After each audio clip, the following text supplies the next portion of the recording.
प्रिय मित्र, फिर एक बार मैं आपका स्वागत करता हूं इस डिसाइपलशिप लेसन्स में, जिसमें हम प्रभु यीशु मसीह के शिष्य हमने कैसे बनना है और जीवन के सब क्षेत्र में हमें कैसे बनना है। तो हमने विवाह के विषय में देखा और आज हम एक नए टॉपिक को शुरू करते हैं और वो है एक पेरेंट्स के विषय में, माँ बाप होने के विषय में।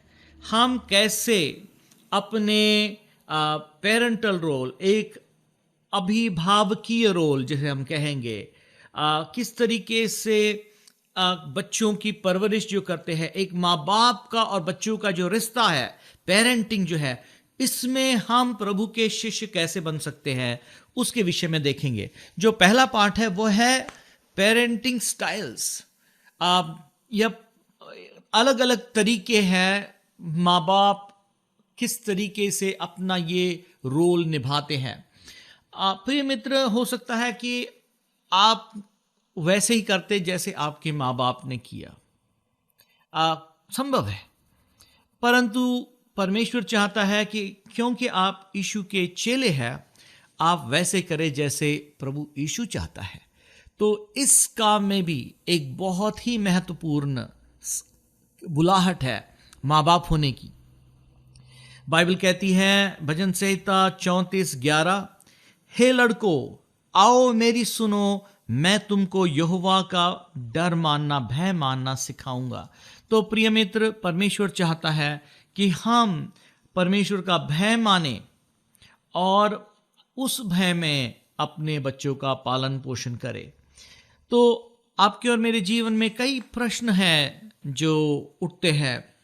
मैं आपसे पूछूं, आपका आपके बच्चों के साथ कैसा व्यवहार है? कैसे, अगर आप अपने बच्चों को कुछ कहते हैं तो वो उस बात को कैसे सोचता है? क्या वो आपकी बात को नहीं मानता, उस पर ध्यान नहीं देता, या मान तो लेता है पर करता नहीं, या आपके साथ झगड़े करता, वाद विवाद करता, या खुशी से मान लेता है? अगर कोई गलत काम में आप उसको पकड़ लेते हैं तो उसका क्या रिस्पॉन्स होता है? क्या वो छुपना मांगता है?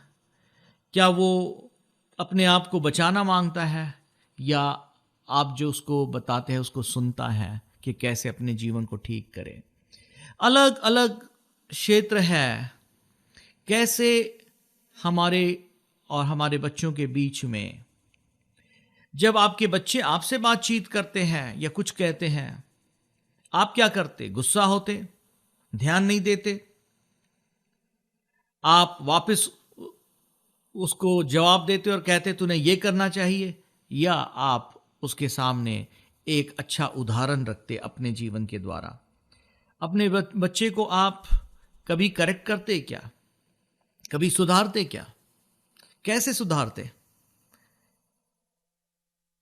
आप जब अपने बच्चे को सुधारते हैं तो आप क्या करते हैं? आप उस पर चीखते हैं, या आप कुछ बोलते ही नहीं, मन ही मन रखते, या आप उसको बार बार याद दिलाते रहते हैं, या आपने एक सिखाने का तरीका अपने जीवन में चुना है जिसका असर उसके जीवन में होता है? प्रिय मित्र, आपके और मेरे जीवन में परमेश्वर चाहता है कि अपने बच्चों को परमेश्वर के भय में हम बढ़ाएं। दो चीजों के ऊपर ध्यान दें कि हम चाहते हैं कि जब बच्चे बड़े हो, वो बातें जो आप चाहते हैं कि उनके जीवन में जो मूल्य रखे, जिस बातों को वो अहम दे, जैसा उनका चाल चलन और व्यवहार हो, जब वो आपसे दूर भी हो, जब आप ना भी हो, तब आप चाहते हो कि उनका जीवन ऐसे हो। आपके लिए समझना बहुत जरूरी है कि ये मूल्य क्या है, ये व्यवहार कैसे है, और परमेश्वर कैसे चाहता है कि आप एक माँ बाप बने ताकि वो मूल्य, वो व्यवहार उनके जीवन में भी हो। दो शब्दों के ऊपर ध्यान दे।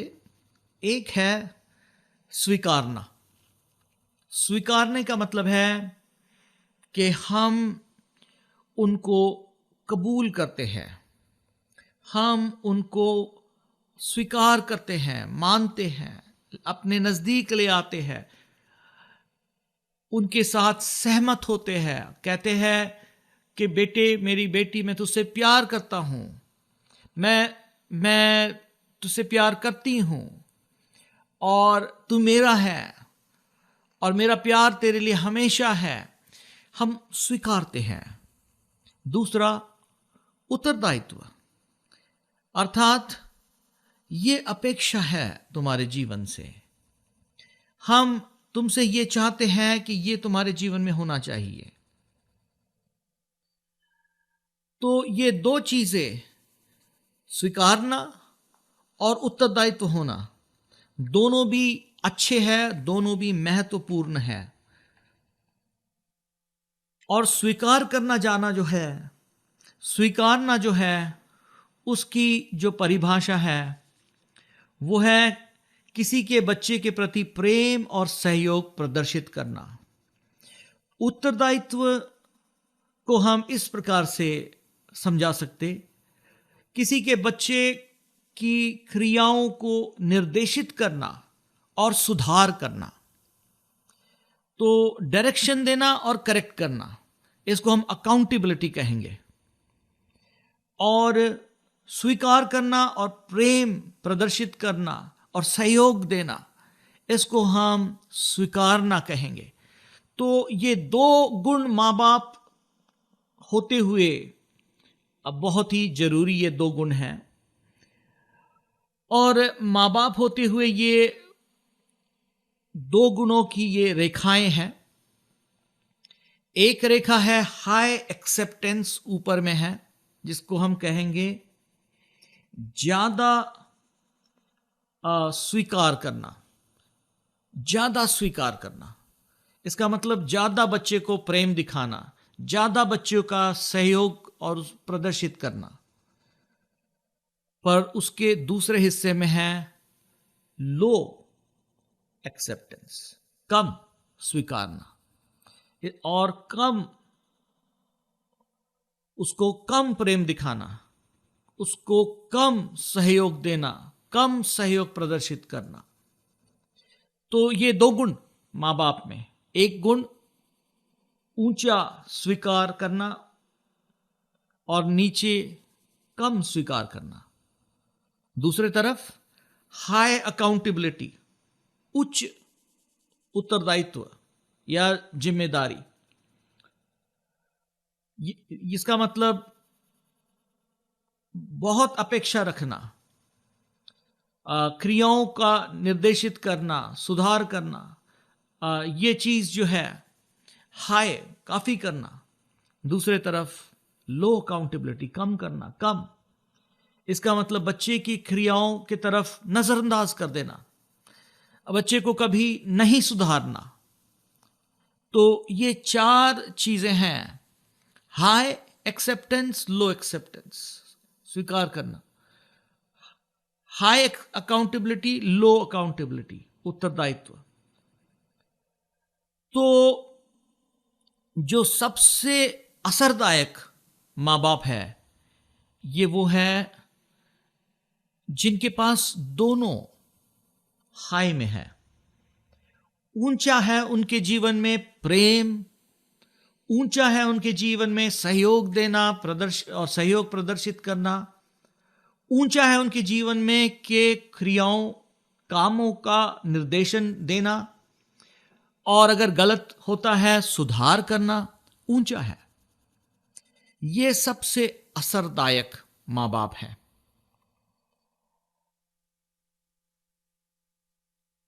आगे हम बढ़ते हैं। दूसरे प्रकार के जो मां बाप है, जिनके जीवन में स्वीकार करना तो बहुत ऊंचा है, प्रेम दर्शाना तो बहुत ऊंचा है, निर्देशन देना तो बहुत ऊंचा है, परंतु माफ कीजिए, प्रेम प्रदर्शित करना तो बहुत ऊंचा है, पर निर्देश करना, गाइडेंस देना, करेक्ट करना, सुधारना, निर्देशित करना, वो नहीं है, कम है। ऐसे माँ बाप जो है वो अनुमति बोधक, इसका मतलब छूट देने वाले। क्यों? क्योंकि प्रेम बहुत ज्यादा है पर जिम्मेदारी कुछ भी नहीं, उनके क्रियाओं के ऊपर कोई ध्यान नहीं। उन्होंने उनको छूट दे रखी है, कह चलो कुछ नहीं, माँ बाप फिर भी प्यार करेंगे। ये अनुमति बोधक है और ये जो है एक घटिया किस्म के माँ बाप हैं, एक बुरे किस्म के माँ बाप हैं, नेगेटिव है। बुरे तो नहीं कहेंगे, घटिया है। पर जो चौथा तरीका है जिसमें प्रेम भी कोई प्रदर्शित नहीं, स्वीकार करना भी बहुत कम है,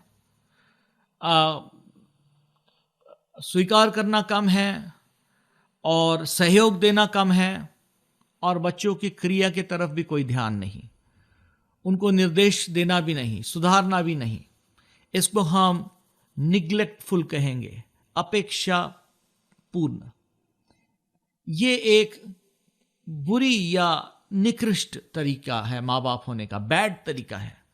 क्योंकि ना तो कोई प्रेम दर्शाते हैं, ना तो कोई स्वीकारते हैं, और ना तो कोई जिम्मेदारी उनसे मांगते हैं, ना तो कोई उनके जीवन में सुधार लेकर आते हैं। ये एक बहुत ही बुरे किस्म के माँ बाप हैं। जो चौथा तरीका है माँ बाप होने का, वो है नियंत्रित करने वाले, कंट्रोलिंग।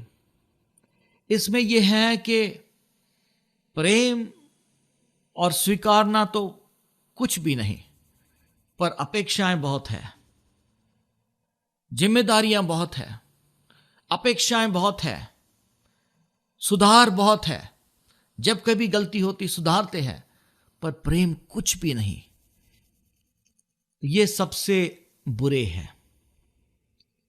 तो आप देखते हैं सबसे अच्छे से लेके सबसे बुरे तक। और हम हो सकता है अपने आप को कहीं ना कहीं पाएंगे। हो सकता है हमारे को आप अपने आप को आप कहेंगे कि मैं इस प्रकार का हूं, मैं इस प्रकार का हूं, मैं इस प्रकार का हूं। और हो सकता है कि आप कहेंगे कि अगर 10 में से मुझे ए में 3 नंबर है, 2 में 2 है, तो होना ये चाहिए कि हमको जो सबसे असरदायक है, अर्थात वो माँ बाप जो उच्च स्वीकार करने वाले हैं और उच्च जिम्मेदारी भी देने वाले हैं, वो माँ बाप होने चाहिए। तो आज इस पाठ के द्वारा आप देखते हैं कि सबसे उत्तम माँ बाप होने का कौन सा तरीका है। कभी कभी हम कई वजहों से बच्चों को छूट दे देते हैं और हम दूसरे हिस्से में आ जाते हैं जिसमें हम उनको अनुमति देते रहते हैं, पर उनसे जिम्मेदारियां की अपेक्षा नहीं रखते, या ना हम प्रेम दर्शाते हैं, ना उनके जीवन में कोई जिम्मेदारी रखते हैं। तो हम वहाँ आ जाते हैं जहाँ पर हम अपेक्षापूर्ण बन जाते हैं, हम निग्लेक्टफुल हो जाते हैं, नज़रअंदाज करने वाले माँ बाप बन जाते हैं। या चौथा जो सबसे बुरा है, और वो है प्रेम कुछ भी नहीं बताते, स्वीकार बिल्कुल नहीं करते, पर अकाउंटेबिलिटी, जिम्मेदारियां, अपेक्षाएं बहुत ज़्यादा रखते हैं। तो प्रभावशाली होने के लिए, असरदायक होने के लिए बेस्ट पालन पोषण वो करते हैं जो इस एरिया में है। इस एरिया में देखिए यहाँ पर, तो ये जगह है जहाँ हमारा जीवन होना चाहिए। पर संभव है कि आप कहेंगे कि हाँ मैं यहाँ भी थोड़ा हूँ, यहाँ भी थोड़ा हूँ, यहाँ भी हूँ, कभी कभी यहाँ भी हूँ। तो हमें कोशिश ये करना चाहिए कि हमारे माँ बाप होने के तरीके को हमें जहाँ तक हो सके यहाँ रखना है। और अगर आज प्रभु आपसे बातें करता है और चाहता है कि आपके माँ बाप होने में आप सुधार लेकर आए, तो क्यों ना आप अपने जीवन को देखें, और कई उदाहरण हैं बाइबल में जो ऐसे माँ बाप के विषय में जिन्होंने नहीं ध्यान दिया। हम लूत का एक उदाहरण देखते हैं, लूका रचित सुसमाचार के 18वें अध्याय के 8वें वचन में। यहाँ पर हम देखते हैं कि लूत जो था उसने जब अपने मेहमानों को उसको बचाना था, अपने खुद की बेटियों को उसने कहा कि अपने कुंवारी बेटियों को उन पुरुषों के हाथ में दे दिया कि इनके साथ जो करना चाहते कर लो।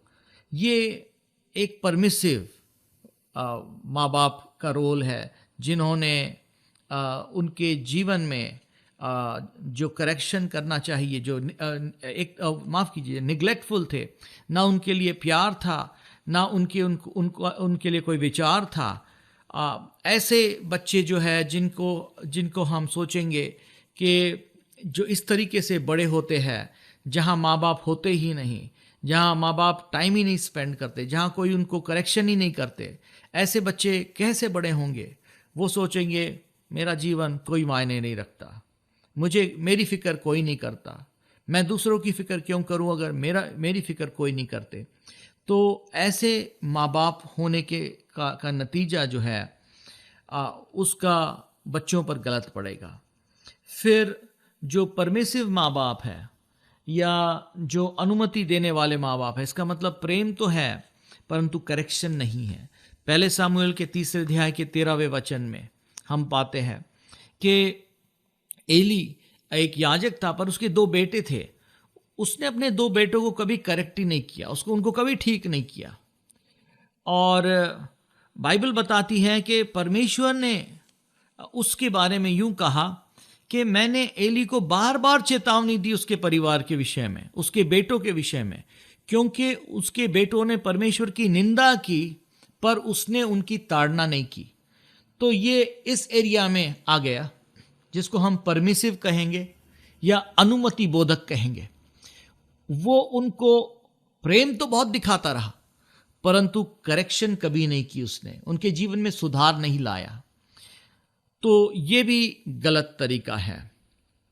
प्रिय मित्र, परमेश्वर नहीं चाहता कि ऐसा भी हमारे जीवन में हो। बाइबल कहती है, नीति वचन उसका 19वां अध्याय उसके 18वीं आयत, इसमें बाइबल कहती है कि हमें अपने बच्चों को करेक्ट करना जरूरी है, उनका सुधारना जरूरी है, क्योंकि परमेश्वर चाहता कि हम सिर्फ प्रेमी ही माँ बाप ना रहे परंतु सिखाने वाले भी माँ बाप बने। तो वचन हमें साफ इस बारे में ये बताता है, नीति वचन 19:18 कि जब आशा है तो अपने पुत्र की ताड़ना कर, जानबूझकर उसको मारना डालना। इसका मतलब ताड़ना देना, इसका मतलब नहीं कि उसके प्राण को ले लेना, तो ये कोई तरीका नहीं है। जानबूझकर उसके भविष्य का जीवन बर्बाद ना कर, तो इसका मतलब आपके ना सुधारने के द्वारा, आपका प्रेम तो है पर सुधारना भी दूसरा हिस्सा है, आपको उसको जिम्मेदार ठहराना भी दूसरा हिस्सा है।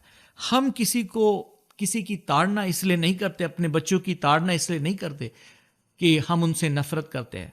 कई बार लोग उसी वक्त ताड़ना करते, उनको गुस्सा आता है। क्या आपने कभी ये कहा, मुझे गुस्सा मत दिलाओ नहीं तो मैं तुम्हें पीटूंगा?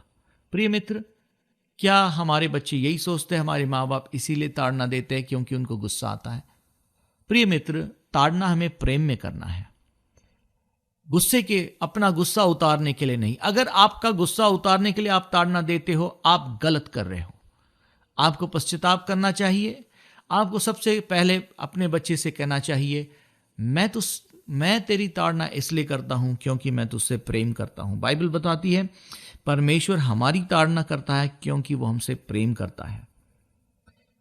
तो प्रिय मित्र, जब आशा है, बाइबल कहती है अपने बच्चे की ताड़ना कर, नहीं तो तू उसके जीवन को खराब करेगा। क्या आप बहुत ज्यादा अपने आप को व्यस्त पाते हैं क्या आप डरते हैं बच्चों की ताड़ना कैसे करूं? कई लोग अपने बच्चों से डरते हैं और सोचते अगर हम ऐसा करेंगे तो फिर हमारे बच्चे हमसे प्यार नहीं करेंगे, उन्हें छूट देते जाते हैं, या वो कोई कॉन्फ्लिक्ट या झगड़ा पैदा नहीं करना चाहते। प्रिय मित्र, ये गलत तरीके हैं। हमें ये परमिसिव स्टाइल नहीं रखनी चाहिए। जो एक और स्टाइल है जिसको हमने देखा कि कंट्रोलिंग स्टाइल है, नियंत्रण करने वाली, इसमें प्रेम तो बहुत कम, स्वीकार करना तो बहुत कम है, पर जिम्मेदारी बहुत है, अपेक्षाएं बहुत है। ये भी एक उदाहरण हम पाते हैं बाइबल में।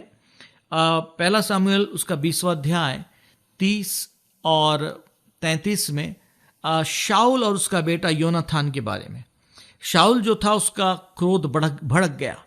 बाइबल बताती है पहला सामुएल 20, 30 और 33, तब शाऊल का कोप योनाथान पर भड़क उठा और उसने कहा, हे कुटीले राजद्रोही के पुत्र। देखिए शब्द, तब शाऊल ने उसको मारने के लिए उस पर भाला चलाया। तो ये एक ऐसा बाप है जो अपने बच्चे से ना तो प्रेम करता है पर उससे बड़ी अपेक्षा रखता है। प्रिय मित्र, बाइबल हमें बताती है, हे बच्चे वालों, तुम अपने बालकों को तंग ना करो, ना हो कि उनका साहस टूट जाए।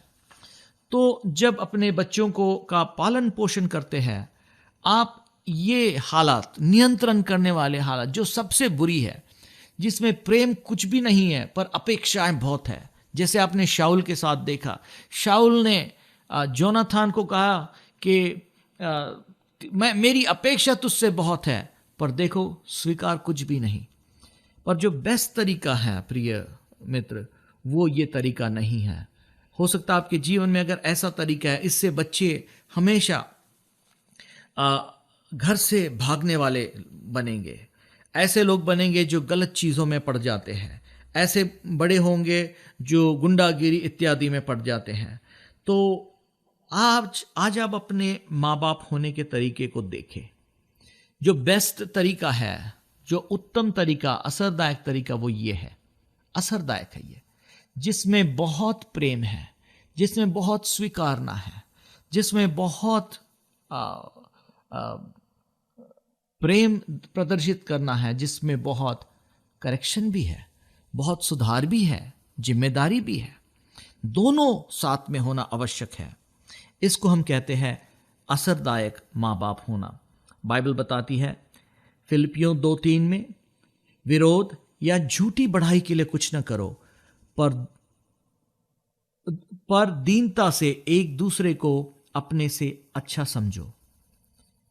नीति वचन 4 अध्याय 3 और 4, देखो मैं भी अपने पिता का पुत्र था और माता का अकेला दुलारा था, और मेरे पिता मुझे यह कहकर सिखाता था कि तेरा मन मेरे वचन पर लगा रहे, तू मेरी आज्ञाओं का पालन कर, तब जीवित रहेगा। तो यहां पर आप देखते हैं प्रेम और सिखाना दोनों का एक किस तरीके से कॉम्बिनेशन है। प्रिय मित्र, परमेश्वर ने आपको आपके बच्चे एक दान के रूप में दिया है, और परमेश्वर चाहता है कि वो आपके द्वारा आपके बच्चों को प्रभु के प्रेम में बढ़ाए। तो आज जब आप इन चीजों के ऊपर ध्यान करते हैं, प्रभु से प्रार्थना करें, प्रभु तू मुझे असरदायक मां बना, बाप बना। फिलिपियों 2:13 में बाइबल कहती है, क्योंकि परमेश्वर ही है जिसने अपनी सुइच्छा निमित्त तुम्हारे मन में इच्छा और काम दोनों बातों को करने का प्रभाव डाला है। तो प्रभु है जिसने आपके मन में एक असरदायक माँ बाप होने का विचार डाला है, और वो आपको ताकत, हिकमत देगा ताकि आप ऐसा करें। हो सकता है हम गलत रास्ते पर चले हो, पर क्यों ना आज हम अपने आप को प्रभु के रास्तों पर ले आए। आइए हम प्रार्थना करें। प्रेमी पिता परमेश्वर, मैं सुनने वाले हर एक भाई और बहन के लिए प्रार्थना करता हूं। प्रेमी पिता परमेश्वर, हम में से कोई सिद्ध तो नहीं है गलतियां हम में हैं, खामियां हम में हैं, पर पिता परमेश्वर तेरे वचन से आज तूने सिखाया कैसे हमें असरदायक माँ बाप होना चाहिए, जो अपने बच्चों के प्रति प्रेम दर्शाते हैं, जो अपने बच्चों के प्रति स्वीकार दर्शाते हैं। प्रेमी पिता परमेश्वर होने दे हम अपने बच्चों के प्रति प्रेम और सहयोग प्रदर्शित करें और उनके कामों में उनका निर्देश करे, उनका डायरेक्शन दे, और जब वो गलत करते हैं उन्हें सुधारे भी। ये दोनों गुण हमारे जीवन में डाल ताकि हम असरदायक माँ बाप बनकर तेरे शिष्य बने। यीशु तेरे सामर्थी नाम में, आमीन। प्रिय मित्र, प्रभु आपको बड़ी आशीष दे कि ये प्रोग्राम आपने सुना, किस तरीके से हम असरदायक माँ बाप बने। और हम अगले पार्ट में जाएंगे और उस पार्ट में कुछ बातों में हम और भी आगे सीखेंगे। प्रभु आपको आशीष दे।